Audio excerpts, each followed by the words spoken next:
ಸ್ನೇಹಿತರೆ, ನಾವು ಈ ದಿನ ಜುಲೈ 23, 2026 ಪ್ರಚಲಿತ ವಿದ್ಯಮಾನಗಳ ಮಾಹಿತಿಯನ್ನ ತಿಳಿಯೋಣ. ಈಗಾಗಲೇ ರಾಜ್ಯ ಸರ್ಕಾರದ ನೇಮಕಾತಿ ಆದೇಶಗಳು ಹೊರಬಿದ್ದಿದ್ದು, ಮುಂಬರುವ ಸ್ಪರ್ಧಾತ್ಮಕ ಪರೀಕ್ಷೆಗಳಿಗೆ ಪ್ರಚಲಿತ ವಿದ್ಯಮಾನಗಳ ಮಾಹಿತಿಯು ಅತಿ ಉಪಯುಕ್ತವಾಗಲಿದೆ. ಈ ವಿಡಿಯೋದಲ್ಲಿ ಇಲ್ಲಿ ಪಟ್ಟಿ ಮಾಡಲಾಗಿರುವ ಎಲ್ಲ ವಿಷಯಗಳ ಮಾಹಿತಿಯನ್ನ ತಿಳಿಯೋಣ. ವಿಡಿಯೋವನ್ನ ಕೊನೆವರೆಗೂ ವೀಕ್ಷಿಸಿ ಮಾಹಿತಿಯನ್ನ ಪಡೆದುಕೊಳ್ಳಿ. ಮೊದಲನೇ ಮಾಹಿತಿ ಮೀಥೇನ್. ಇತ್ತೀಚೆಗೆ ನೇಚರ್ ಫುಡ್ ಪತ್ರಿಕೆಯಲ್ಲಿ ಪ್ರಕಟವಾದ ಅಧ್ಯಯನದ ಪ್ರಕಾರ ಭಾರತದ ಭತ್ತದ ಗದ್ದೆಗಳು ವಿಶ್ವದ ಪ್ರಮುಖ ಮೀಥೇನ್ ಹೊರಸೂಸುವ ಪ್ರದೇಶಗಳಾಗಿವೆ ಎಂದು ಗುರುತಿಸಲ್ಪಟ್ಟಿದೆ. ಮೀಥೇನ್ ಒಂದು ಹೈಡ್ರೋಕಾರ್ಬನ್ ಅನಿಲವಾಗಿದ್ದು ನೈಸರ್ಗಿಕ ಅನಿಲದ ಪ್ರಮುಖ ಅಂಶವಾಗಿದೆ. ಇದನ್ನು ಮಾರ್ಷ್ ಗ್ಯಾಸ್ ಎಂದು ಕರೆಯಲಾಗುತ್ತದೆ. ಇದು ಬಣ್ಣರಹಿತ, ವಾಸನೆ ಇಲ್ಲದ ಹಾಗೂ ಅತ್ಯಂತ ಸುಡುವ ಅನಿಲವಾಗಿದೆ. ಮೀಥೇನ್ ಅತ್ಯಂತ ಪ್ರಬಲವಾದ ಹಸಿರುಮನೆ ಅನಿಲವಾಗಿದೆ. ಕೈಗಾರಿಕಾ ಕ್ರಾಂತಿಯ ನಂತರದ ಜಾಗತಿಕ ತಾಪಮಾನ ಏರಿಕೆಯಲ್ಲಿ ಸುಮಾರು 30% ಪಾಲು ಇದಕ್ಕಿದೆ. ವಿಶೇಷವಾಗಿ 20 ವರ್ಷಗಳ ಅವಧಿಯಲ್ಲಿ ಇದು ಇಂಗಾಲದ ಡೈಆಕ್ಸೈಡ್ಗಿಂತ 86 ಪಟ್ಟು ಹೆಚ್ಚು ಶಾಖವನ್ನು ಹಿಡಿದಿಟ್ಟುಕೊಳ್ಳುತ್ತದೆ. ಹಾಗೆಯೇ 100 ವರ್ಷಗಳ ಅವಧಿಯಲ್ಲಿ ಪ್ರತಿ ಟನ್ಗೆ ಸುಮಾರು 28 ಪಟ್ಟು ಹೆಚ್ಚು ಜಾಗತಿಕ ತಾಪಮಾನ ಏರಿಕೆಗೆ ಕಾರಣವಾಗುತ್ತದೆ. ಮೀಥೇನ್ ವಾತಾವರಣದಲ್ಲಿ ಸುಮಾರು 12 ವರ್ಷಗಳವರೆಗೆ ಮಾತ್ರ ಉಳಿಯುತ್ತದೆ. ಆದರೆ ಅಲ್ಪಾವಧಿಯಲ್ಲೇ ಹೆಚ್ಚಿನ ಶಾಖವನ್ನು ಹಿಡಿದಿಟ್ಟುಕೊಳ್ಳುವುದರಿಂದ ಇದು ಅಲ್ಪಾವಧಿಯ ಹವಾಮಾನ ಬದಲಾವಣೆಯ ಪ್ರಮುಖ ಚಾಲಕವಾಗಿದೆ. ಮೀಥೇನ್ ಹೊರಸೂಸುವಿಕೆಯ ಪ್ರಮುಖ ಮಾನವಜನ್ಯ ಮೂಲಗಳು: 1 ಕೃಷಿ, 2 ಇಂಧನ ವಲಯ, 3 ತ್ಯಾಜ್ಯ ನಿರ್ವಹಣೆ. ಮೀಥೇನ್ ನೇಚರ್ ಫುಡ್ ಪತ್ರಿಕೆಯಲ್ಲಿ ಭಾರತದ ಭತ್ತದ ಗದ್ದೆಗಳು ವಿಶ್ವದ ಪ್ರಮುಖ ಮೀಥೇನ್ ಹೊರಸೂಸುವ ಪ್ರದೇಶಗಳಾಗಿವೆ ಎಂದು ಪ್ರಕಟಿಸಲಾಗಿದೆ. ನೆಕ್ಸ್ಟ್, ಬೋರೋಪಿನ್. ಭಾರತದ ವಿಜ್ಞಾನಿಗಳು ಇತ್ತೀಚೆಗೆ ಕ್ಯಾಸ್ಟರ್ ಆಯಿಲ್ನಲ್ಲಿ ಹೆಚ್ಚಿನ ಕಾರ್ಯಕ್ಷಮತೆಯ ಲುಬ್ರಿಕೆಂಟ್ ಸಂಯೋಜಕವಾಗಿ ಬೋರೋಪಿನ್ ಅನ್ನು ಯಶಸ್ವಿಯಾಗಿ ಬಳಸುವ ಮೂಲಕ ಸುಸ್ಥಿರ ನಯಗೊಳಿಸುವಿಕೆಯಲ್ಲಿ ಮಹತ್ವದ ಸಾಧನೆ ಮಾಡಿದ್ದಾರೆ. ಬೋರೋಪಿನ್ ಎಂದರೆ ಬೋರಾನ್ ಮೂಲಧಾತುವಿನ ಅಲೋಟ್ರೋಪ್. ಇದು 2 ಆಯಾಮದ ಒಂದೇ ಪರಮಾಣು ದಪ್ಪದ ಹಾಳೆಯಾಗಿದ್ದು ಬೋರಾನ್ ಪರಮಾಣುಗಳಿಂದ ನಿರ್ಮಿತವಾಗಿದೆ. ಗ್ರಾಫಿನ್ನಂತೆ ಸ್ಥಿರ ಷಡ್ಭುಜೀಯ ರಚನೆ ಹೊಂದಿಲ್ಲ.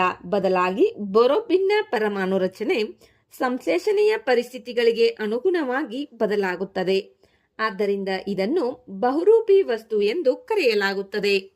ಇದನ್ನು ಮೊದಲಿಗೆ 1990ರ ದಶಕದಲ್ಲಿ ಸಿದ್ಧಾಂತವಾಗಿ ಊಹಿಸಲಾಗಿತ್ತು. ನಂತರ 2015ರಲ್ಲಿ ಪ್ರಾಯೋಗಿಕವಾಗಿ ದೃಢೀಕರಿಸಲಾಯಿತು. ಬೋರೋಪಿನ್ ಅತ್ಯಂತ ಹಗುರ, ನಮ್ಯ ಮತ್ತು ಅಸಾಧಾರಣ ಬಲವನ್ನ ಹೊಂದಿದೆ. ಜೊತೆಗೆ ಇದು ಅತ್ಯುತ್ತಮ ವಿದ್ಯುತ್ ಮತ್ತು ಉಷ್ಣವಾಹಕತೆ, ಹೆಚ್ಚಿನ ಧಾರಣ ಶಕ್ತಿ ಹಾಗೂ ಲೋಹೀಯ ಗುಣಲಕ್ಷಣಗಳನ್ನು ಹೊಂದಿದೆ. ಇದರ ವಿಶೇಷತೆ ಏನೆಂದರೆ ಇದರ ವಿದ್ಯುತ್ ಮತ್ತು ಯಾಂತ್ರಿಕ ಗುಣಲಕ್ಷಣಗಳು ದಿಕ್ಕಿಗೆ ಅನುಗುಣವಾಗಿ ಬದಲಾಗುತ್ತವೆ. ಇದರಿಂದ ವಿವಿಧ ತಂತ್ರಜ್ಞಾನಗಳಿಗೆ ಅನುಗುಣವಾಗಿ ಇದನ್ನ ಬಳಸಬಹುದು. ಇದು ಅತ್ಯಂತ ಪ್ರತಿಕ್ರಿಯಾಶೀಲವಾಗಿರುವುದರಿಂದ ವೇಗವರ್ಧಕಗಳು, ಶಕ್ತಿ ಸಂಗ್ರಹಣೆ ಹಾಗೂ ಸಂವೇದಕ ತಂತ್ರಜ್ಞಾನಗಳಲ್ಲಿ ಬಹಳ ಉಪಯುಕ್ತವಾಗಿದೆ. ಇಂದು ಬೋರೋಪಿನ್ ಅನ್ನು ಮುಖ್ಯವಾಗಿ ತೆಳುವಾದ ಎಲೆಕ್ಟ್ರಾನಿಕ್ಸ್, ಆಪ್ಟೋ ಎಲೆಕ್ಟ್ರಾನಿಕ್ಸ್, ಕೆಪಾಸಿಟರ್ಗಳು ಮತ್ತು ಬಯೋಸೆನ್ಸರ್ಗಳಲ್ಲಿ ಬಳಸಲಾಗುತ್ತಿದೆ.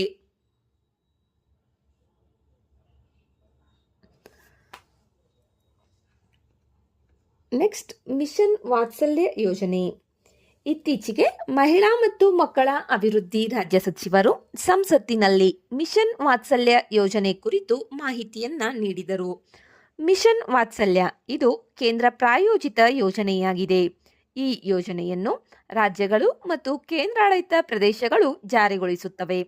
ಈ ಯೋಜನೆಯ ಮುಖ್ಯ ಉದ್ದೇಶ ಆರೈಕೆ ಮತ್ತು ರಕ್ಷಣೆಯ ಅಗತ್ಯವಿರುವ ಮಕ್ಕಳು ಹಾಗೂ ಕಾನೂನಿನೊಂದಿಗೆ ಸಂಘರ್ಷದಲ್ಲಿರುವ ಮಕ್ಕಳು ಇವರಿಗೆ ಸಮರ್ಪಕ ರಕ್ಷಣೆ, ಆರೈಕೆ ಮತ್ತು ಪುನರ್ವಸತಿ ಒದಗಿಸುವುದಾಗಿದೆ. ಕಾಣೆಯಾದ ಮಕ್ಕಳು, ಅನಾಥರು, ತ್ಯಜಿಸಲ್ಪಟ್ಟ ಮಕ್ಕಳು ಮತ್ತು ಇತರ ದುರ್ಬಲ ಪರಿಸ್ಥಿತಿಯಲ್ಲಿರುವ ಮಕ್ಕಳಿಗೆ ಸುರಕ್ಷಿತ ಜೀವನವನ್ನು ಕಲ್ಪಿಸುವುದು ಇದರ ಪ್ರಮುಖ ಗುರಿಯಾಗಿದೆ. ಈ ಯೋಜನೆಯಡಿ ಕುಟುಂಬ ಮತ್ತು ಸಮುದಾಯ ಆಧಾರಿತ ಆರೈಕೆ, ಸಾಂಸ್ಥಿಕ ಹಾಗೂ ಸಾಂಸ್ಥಿಕೇತರ ಬೆಂಬಲ, ಸಮಾಲೋಚನಾ ಸೇವೆಗಳು ಹಾಗೂ ತುರ್ತು ಸಹಾಯವನ್ನು ಒದಗಿಸಲಾಗುತ್ತದೆ. ಈ ಯೋಜನೆ ಬಾಲ ನ್ಯಾಯ ಕಾಯ್ದೆ 2015 ಅಡಿಯಲ್ಲಿ ಜಾರಿಯಲ್ಲಿದ್ದು, ಸಂಕಷ್ಟದಲ್ಲಿರುವ ಮಕ್ಕಳಿಗೆ ಕಾನೂನುಬದ್ಧ ರಕ್ಷಣೆ ಮತ್ತು ಬೆಂಬಲವನ್ನು ಒದಗಿಸುತ್ತದೆ. ಜೆಜೆ ಕಾಯ್ದೆಯ ಸೆಕ್ಷನ್ 55 ಪ್ರಕಾರ ಬಾಲ ನ್ಯಾಯ ಮಂಡಳಿ, ಮಕ್ಕಳ ಕಲ್ಯಾಣ ಸಮಿತಿ, ವಿಶೇಷ ಬಾಲ ಪೊಲೀಸ್ ಘಟಕಗಳು ಹಾಗೂ ಮಕ್ಕಳ ಪೂರೈಕೆ ಸಂಸ್ಥೆಗಳ ಕಾರ್ಯನಿರ್ವಹಣೆಯನ್ನು ಕೇಂದ್ರ ಸರ್ಕಾರ, ರಾಜ್ಯ ಸರ್ಕಾರ ಅಥವಾ ಜಿಲ್ಲಾ ಮ್ಯಾಜಿಸ್ಟ್ರೇಟ್ ಸ್ವತಂತ್ರವಾಗಿ ಮೌಲ್ಯಮಾಪನ ಮಾಡಬಹುದು. ಈ ಯೋಜನೆಯ ನೋಡಲ್ ಸಚಿವಾಲಯ ಮಹಿಳಾ ಮತ್ತು ಮಕ್ಕಳ ಅಭಿವೃದ್ಧಿ ಸಚಿವಾಲಯವಾಗಿದೆ. ನೆಕ್ಸ್ಟ್, ಸಮುದ್ರ ಪ್ರದಕ್ಷಿಣೆ. ಇತ್ತೀಚೆಗೆ ರಕ್ಷಣಾ ಸಚಿವರು ವಿಡಿಯೋ ಕಾನ್ಫರೆನ್ಸ್ ಮೂಲಕ ಭಾರತದ ಮೊದಲ ಸಂಪೂರ್ಣ ಮಹಿಳೆಯರ ತ್ರಿಸೇವಾ ಸಮುದ್ರ ಪ್ರದಕ್ಷಿಣೆ ಯಾತ್ರೆಗೆ ಚಾಲನೆ ನೀಡಿದರು. ಇದು ಮೊದಲ ಬಾರಿಗೆ ಭೂಸೇನೆ, ನೌಕಾಪಡೆ ಮತ್ತು ವಾಯುಪಡೆಯ ಮಹಿಳಾ ಅಧಿಕಾರಿಗಳು ಒಂದೇ ಕಾರ್ಯಾಚರಣೆಯಲ್ಲಿ ಭಾಗವಹಿಸಿದ ಐತಿಹಾಸಿಕ ದಂಡಯಾತ್ರೆಯಾಗಿದೆ.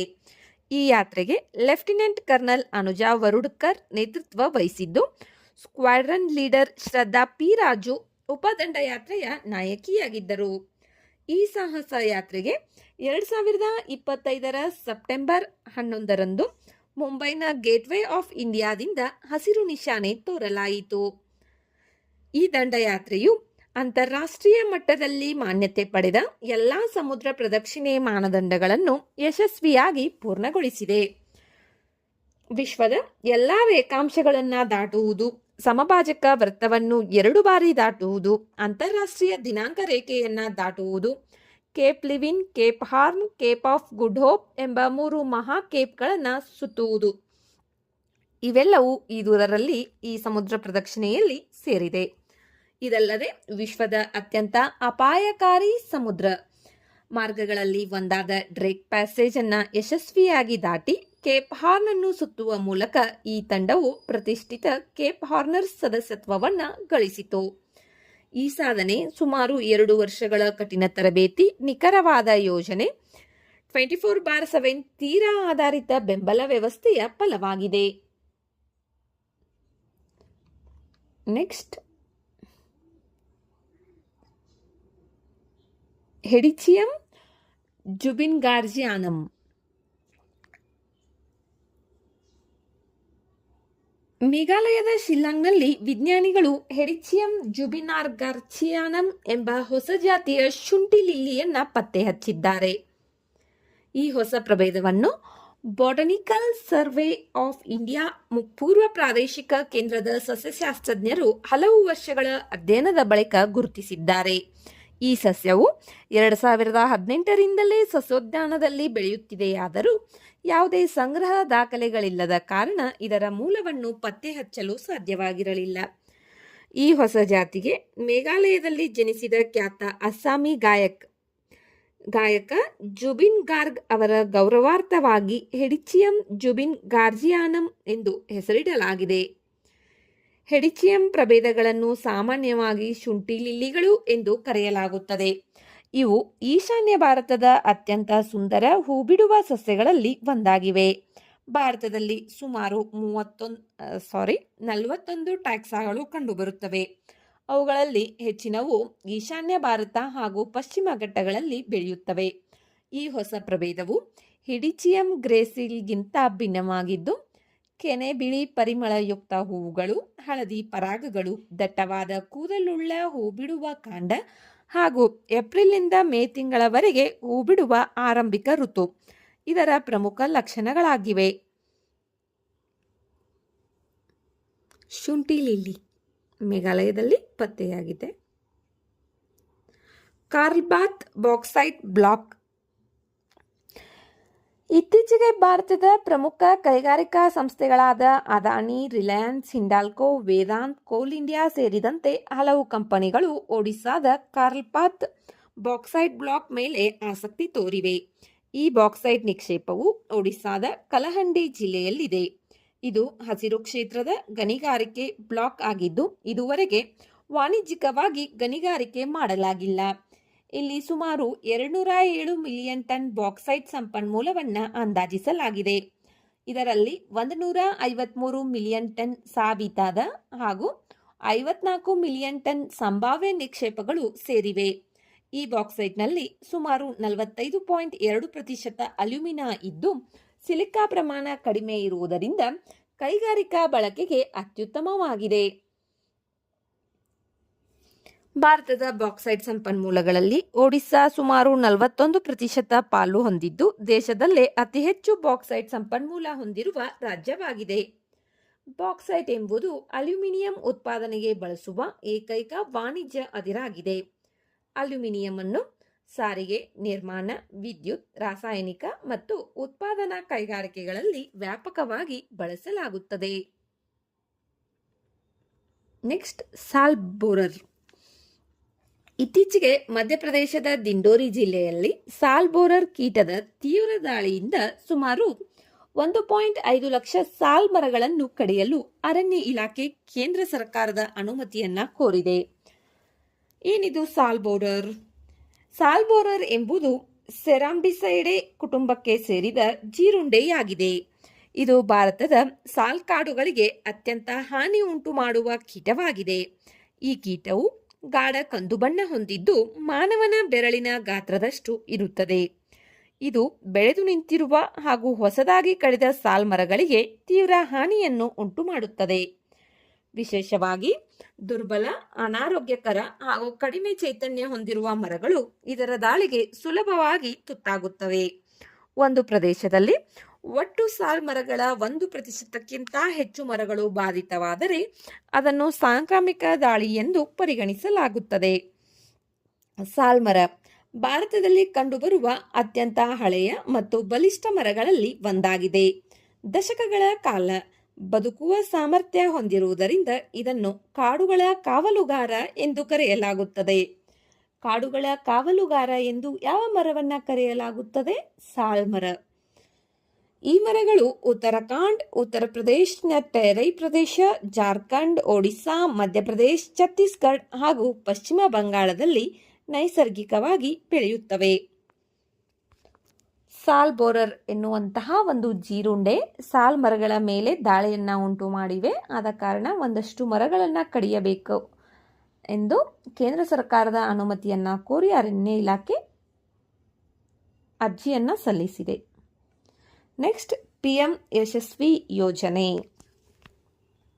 ಇತ್ತೀಚೆಗೆ ಸಾಮಾಜಿಕ ನ್ಯಾಯ ಮತ್ತು ಸಬಲೀಕರಣ ರಾಜ್ಯ ಸಚಿವರು ಲೋಕಸಭೆಯಲ್ಲಿ PM ಯಶಸ್ವಿ ಯೋಜನೆ ಕುರಿತು ಮಾಹಿತಿಯನ್ನ ನೀಡಿದರು.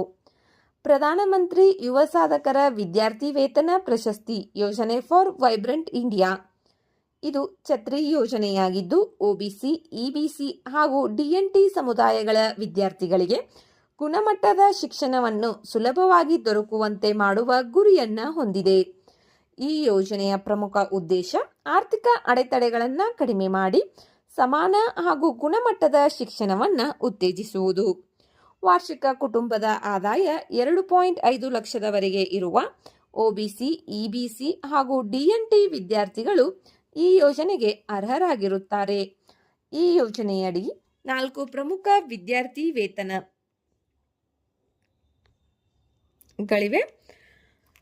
1 ಪೂರ್ವ ಮೆಟ್ರಿಕ್ ವಿದ್ಯಾರ್ಥಿ ವೇತನ, 2 ಮೆಟ್ರಿಕ್ ನಂತರದ ವಿದ್ಯಾರ್ಥಿ ವೇತನ, 3 ಶಾಲೆಗಳಲ್ಲಿ ಉನ್ನತ ದರ್ಜೆಯ ಶಿಕ್ಷಣ, 4 ಕಾಲೇಜುಗಳಲ್ಲಿ ಉನ್ನತ ದರ್ಜೆಯ ಶಿಕ್ಷಣ ಯೋಜನೆ.